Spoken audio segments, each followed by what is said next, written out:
Ya bayangin aja saya pindah dari kasur ke kursi roda, itu harus diangkat. Pindah ke kursi roda lagi kalau mau pergi ke mobil harus diangkat. Oh sebelumnya kalau mau mandi pun ke kamar mandi harus diangkat. Diangkat tuh literally yang diangkat gitu. Badannya diangkat gitu, dipeluk, ada yang megang badan, ada yang megang kaki.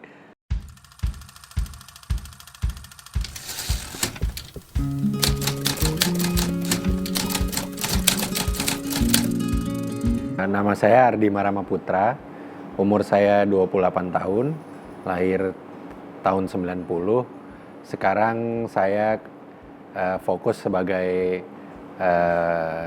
politisi, sebuah profesi yang jarang mungkin digeluti oleh anak muda. Dan sekarang saya maju sebagai salah satu calon anggota legislatif di Jakarta Timur.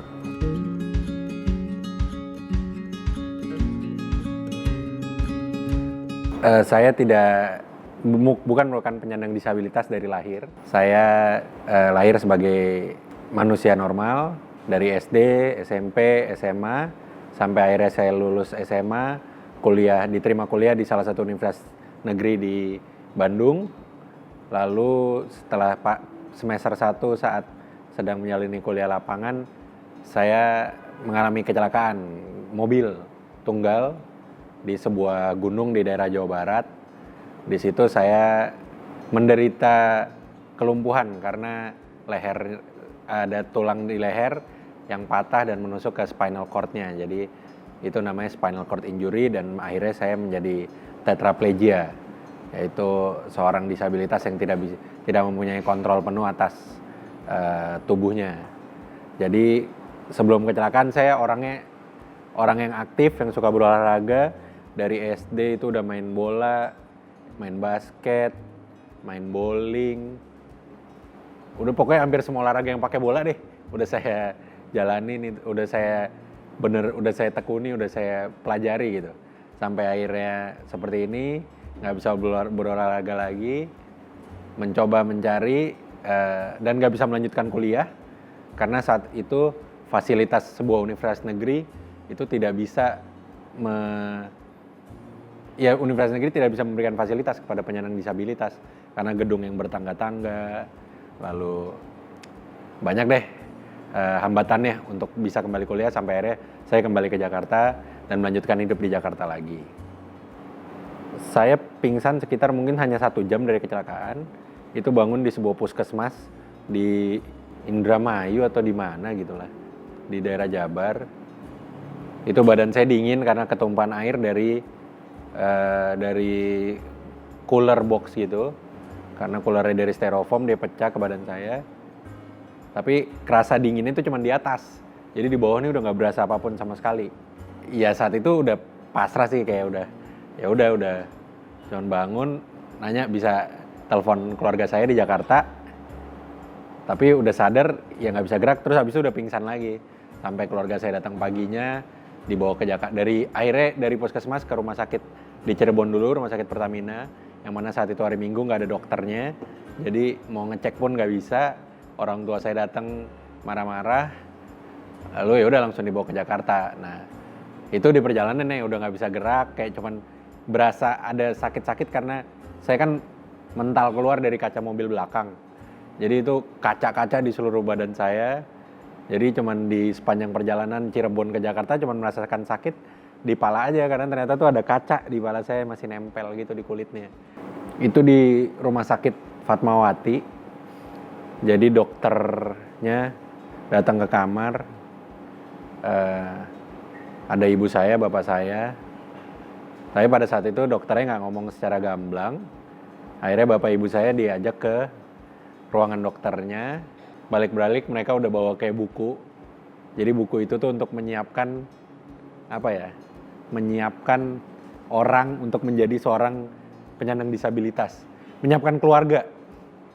Ya tahu pasti orang tua kita susah terima ya. Jadi kalau nggak salah tuh buku itu tuh dibuang. Dan keadaan di kamar rumah sakit waktu itu tuh kayak udah galau semua lah, udah pusing semua lah. Tapi ya karena kita sebagai satu keluarga, ya bapak saya, ibu saya, bapak saya juga bilang, ya ini jalan Allah gitu, ini udah nggak bisa diapa-apain, dan dokter pun udah bilang spinal cord injury memang belum ada obatnya saat ini gitu. Udah second opinion ke Singapura juga ya, jadi ya harus terima, intinya itu aja. Yang terima bukan saya doang, tapi ada keluarga juga yang harus terima.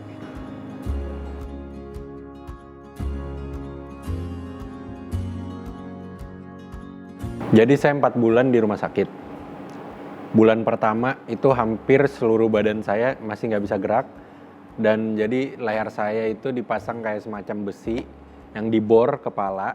Jadi dibor, jadi benar-benar itu nggak bisa bergerak deh. Sebulan.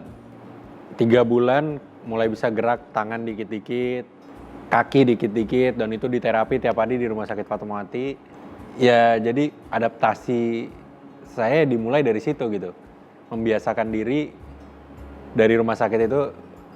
Mobilitas itu kan sangat, apa ya, kalau buat manusia itu hal yang dasar lah, mobilitas itu.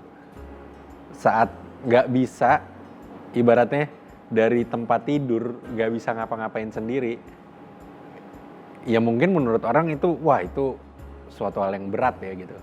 Tapi ya alhamdulillah karena banyak yang mensupport dan mendukung, dan keluarga juga ini, jadi proses adaptasi itu hampir saya lewati ya dengan santai banget, karena seluruh orang di sebelah saya juga turut membantu. Even kayak teman-teman saya pun yang, ya bayangin aja, saya pindah dari kasur ke kursi roda, terus diangkat.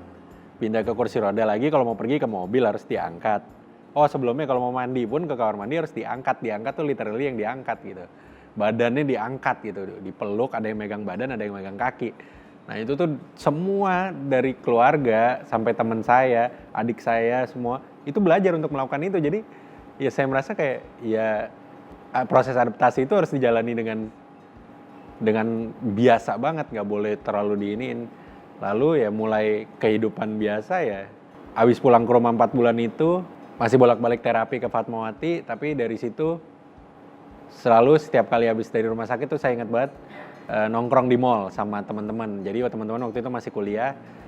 Jadi ya belajar dari situ dulu, bahwa saya waktu itu nggak langsung cari kuliah, nggak. Ya ibaratnya cuman benar-benar hidupnya 3 tahun pertama dalam keadaan kayak gini ya bolak-balik rumah sakit atau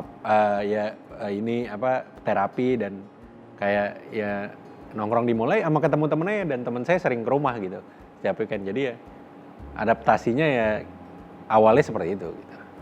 Nggak mudah, tapi juga nggak boleh kita jadiin sulit. Kalau ditanya, saya dulu aktif, saya dulu main basket, saya sampai pernah juara pas SMA di kejuaraan daerah di Jakarta Utara. Sampai pas kuliah pun masih sempat mewakili Jakarta Utara untuk bertanding di DKI Jakarta. Saat saya mulai lagi, saya lihat lagi, perdamaian saya kembali lagi ke support orang-orang itu. Jadi karena kebetulan dulu klub basket saya itu adalah salah satu klub basket profesional yang besar, klub juniornya Satria Muda itu. Jadi ya saya mulai dengan nonton basket aja, sederhana. Perdamaiannya nonton basket di Sports Mall di Satria Muda, nonton mereka bertanding, dan mereka juga mengundang saya terus.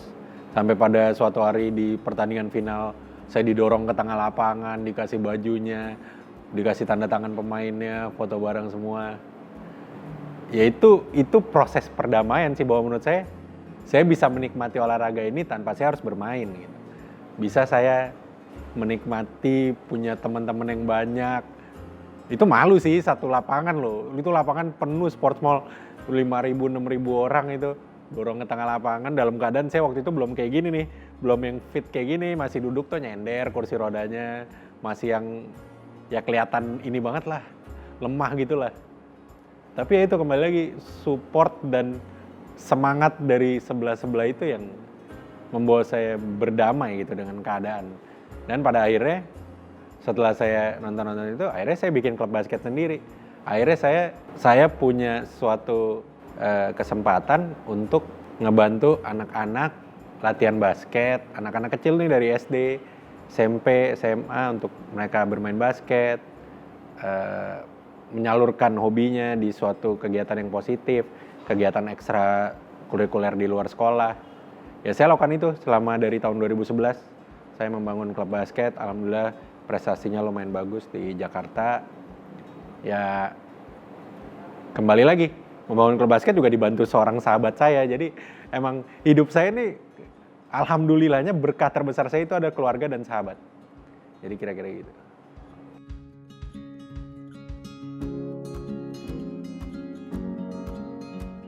Mungkin ada dua, dari dalam diri saya pun ada dua sudut pandang ya. Alhamdulillah kita sebagai penyandang disabilitas disediakan privilege. Tapi kadang privilege itu yang membedakan kita dari orang normal. Orang jadi melihat kita berbeda di situ karena privilege kita. Tapi itu juga nggak bisa kita singkirin gitu aja bahwa ya privilege itu emang ada buat kita. Nah di sisi lain, di sudut pandang yang lain, kita dan para penyandang disabilitas, saya kalau bahasanya mungkin pengen bergaul aja seperti bergaul normal aja gitu loh. Jadi pengen dilihat ya kayak sama aja gitu. Dan kalau kita duduk di meja makan, ya kan sama-sama duduk. Nah bedanya kalau pas berdiri doang gitu. Nah pas baliknya lah ke mobil gitu. Tapi kan kalau kita duduk ngobrol diskusi di meja makan, apa itu main gitu, nonton di bioskop, itu kan sama aja sebenarnya. Jadi sudut pandangnya satu, kita nggak ingin dianggap lemah, tapi kita nggak bisa menafikan bahwa kita punya banyak privilege di masyarakat gitu, di kehidupan bermasyarakat kita punya privilege. Nah di sisi lain ya kita juga pengen dianggap sebagai orang yang tetap bisa berkarya, tetap bisa berdaya dan bisa memberikan manfaat lah ke masyarakat.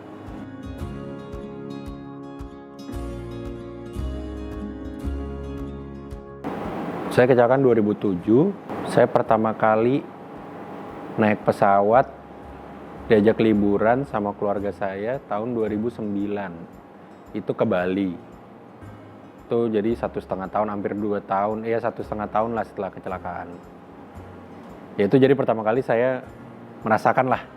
Karena itu kan fasilitas publik ya, ada airport. Gimana jalan ke Bali, jalan di trotoar gitu. Saat itu tahun 2009 ya, kalau kita napak dari 10 tahun yang lalu gitu, 10 years challenge gitu. Itu airportnya belum kayak sekarang banget. Masih banyak banget fasilitas kursi roda yang mereka masih bisa dibilang parah sih 10 tahun lalu ya. Di Bali yang katanya udah pusat tujuan wisata nomor 1 di Indonesia terkenal, itu trotoarnya subhanallah sih, itu parah sih trotoarnya. Jadi kebanyakan jalan di Legian, di Kuta tuh jalan di jalanan bukan di trotoar gitu. Pas balik ya saya bilang sama orang tua saya, udah deh kalau bisa ya, kalau mau ngajak pergi ya jangan ke Bali lagi gitu. Kemana kayak gitu. Akhirnya tahun depannya 2 tahun berikutnya saya lupa, kita ke Singapura. Yang mendarat di Singapura beda banget, beda total. Dari mendarat di airportnya, orang-orang keramahan, kesiapan orang-orang itu untuk bukan melayani ya, menghandle lah para disabled ini itu udah beda gitu. Ya belum di Singapura dengan dari 2009 udah public transportnya dan lain-lainnya, trotoarnya kan segede-gede apa, dan itu seluruh rata gitu, seluruh, nggak cuma di Orchard Road doang tapi benar-benar di semua.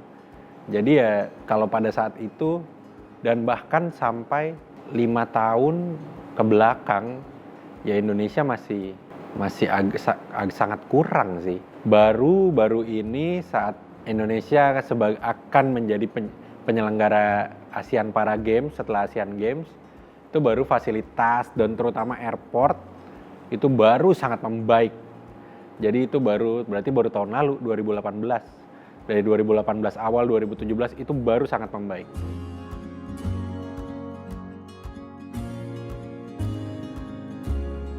Nyalek ya. Ya itu karena dulu saya benar-benar kayak kurang kerjaan di rumah, nonton TV mulu kan. Nah TV kan dulu kalau pagi tuh udah bosen nonton dahsyat gitu, nonton musik-musik gitu loh yang kayak gitu. Akhirnya nontonnya TV One, Metro TV. Itu kan dari pagi beritanya udah tentang negara, tentang politik, dari apa, jadi ya lama-lama tertarik. Dan emang saya dari kecil pun, dari SD, SMP, SMA selalu ikut organisasi di sekolah. Jadi emang udah suka berorganisasi lah. Banyak nonton TV, politik, sampai akhirnya ayah saya ketemu nih, kamu bisa kuliah di universitas terbuka, mudah gitu. Terus saya cari jurusan apa, bukan jurusan yang gampang tapi yang sesuai aja. atau ada ilmu FISIP-nya, lalu ada jurusan administrasi publik. Akhirnya saya ambil itu. Administrasi publik tuh dulu namanya administrasi negara. Itu ya belajar bagaimana mengadministrasi, mengelola administrasi lah untuk kepentingan publik. Ya artinya mengelola negara gitu di situ. Ilmu paling dasarnya lah mengelola negara itu, dari kebijakan dan lain-lain. Ya sama bertemu teman-teman saya juga yang lama yang ternyata banyak jaringan di organisasi-organisasi, di ormas-ormas, di partai. Akhirnya saya ikut, berjalan itu berapa tahun, dan kalau ditanya nyaleknya, itu keputusan yang sangat, bukan impulsif juga sih, tapi tiba-tiba aja. Oh, ya udah, ya ayo kita coba deh. Nggak ada masalah, nggak ada salah juga, karena saya merasa saya ingin nothing tulus.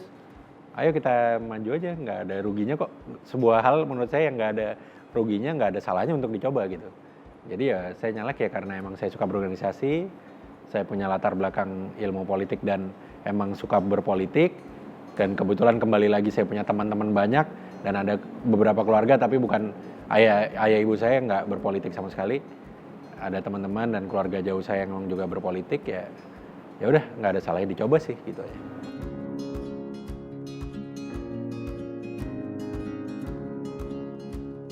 Masalah yang harus diberesin ya, banyak masalahnya.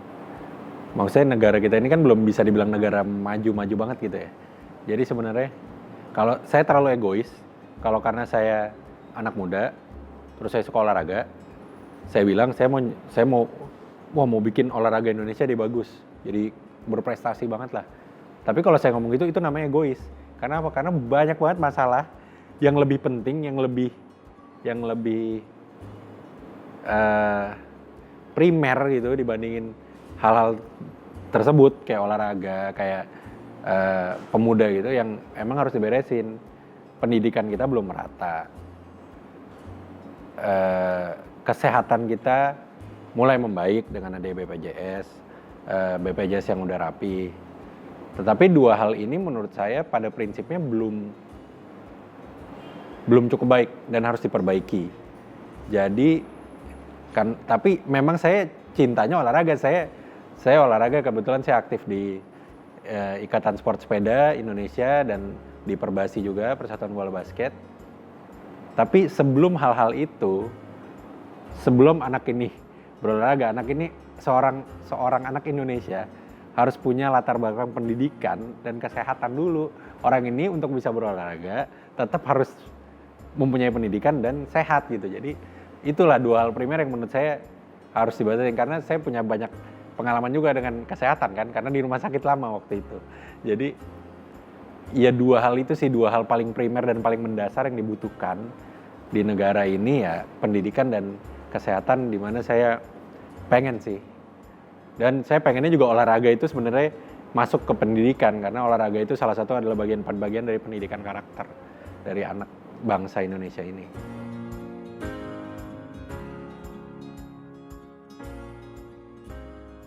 Penyandang disabilitas ya masuk sebagai sebuah variabel yang pasti ada di seluruh negara ya, di seluruh bangsa gitu. Yang saya pengen lakukan minimal ya dua itu dulu dasarnya. Bagaimana penyandang disabilitas itu mendapat kesempatan yang sama untuk menempuh pendidikan sampai paling tinggi. Kedua, penyandang disabilitas memiliki keadilan untuk mendapatkan pelayanan kesehatan yang sama gitu. Karena ya sekarang kalau kita mau daftar asuransi lah yang swasta, kan ada medical check up ya. Nah kalau penyandang disabilitas itu kan sebenarnya masih abu-abu ya, gimana cara mendapatkan asuransi gitu. Tapi kan dengan adanya BPJS yang diatur negara dan pelayanannya udah membaik lah. Tapi di bidang pendidikan menurut saya masih harus sangat ditingkatkan.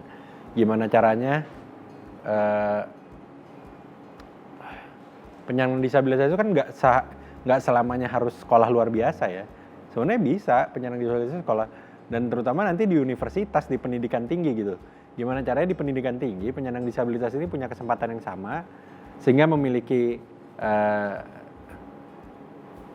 dasar pendidikan yang mencukupi untuk bisa mendapatkan pekerjaan yang setara gitu, yang setara sama orang-orang normal gitu.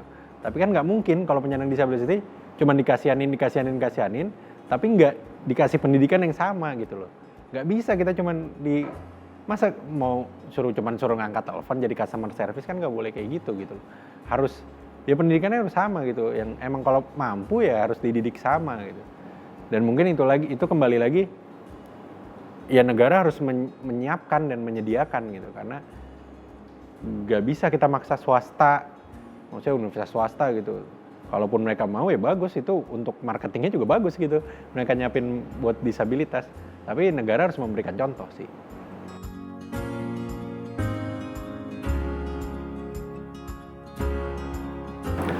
Jadi mungkin medianya juga harus belajar bahwa ada satu hal yang dituntut para penyandang disabilitas saat ini, yaitu inklusivitas. Inklusivitas itu lawannya eksklusif. Jadi jangan media ataupun semua masyarakat menganggap bahwa penyandang disabilitas ini adalah komunitas yang eksklusif. Seperti yang saya bilang, walaupun kami punya privilege gitu, tapi bukan berarti kami mau dianggap eksklusif. Kami juga mau dianggap tuh sama, kayak setara gitu. Jadi inklusivitas itu adalah sebuah kesetaraan. Ya itu hak kami, tapi ya yang namanya hak kan semua harus nuntut gitu, bahwa ya kami menuntut kesetaraan itu, dan media pun harus mulai mensosialisasikan dan memberitakan bahwa inklusivitas itu. Jadi nggak boleh eksklusif lah kalau penyandang disabilitas.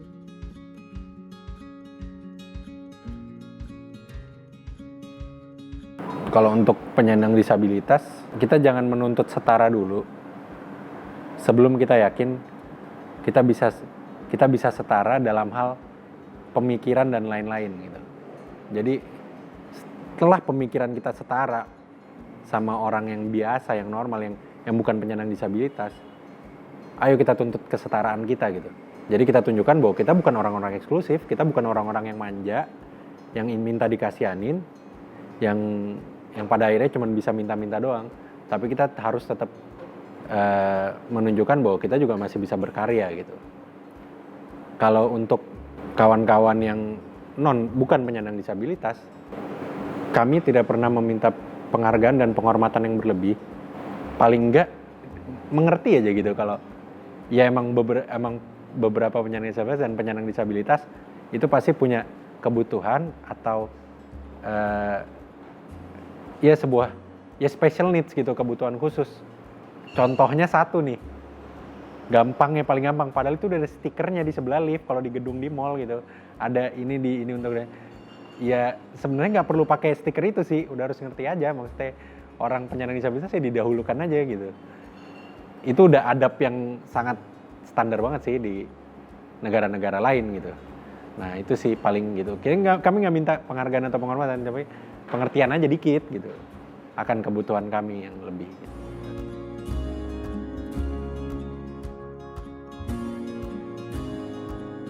Menjadi manusia itu menurut saya menjalani semua proses hidup yang pasti suatu saat ada naik, ada turun, ada susah, ada capek, ada sedih, ada senang.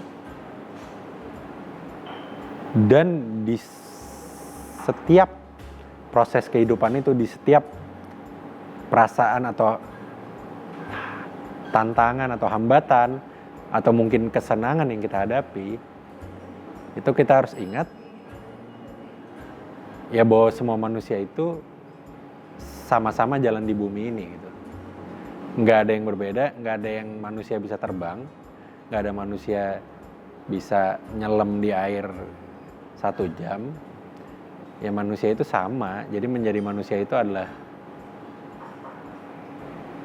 udah sebuah berkah lah kita menjadi manusia itu di bumi ini.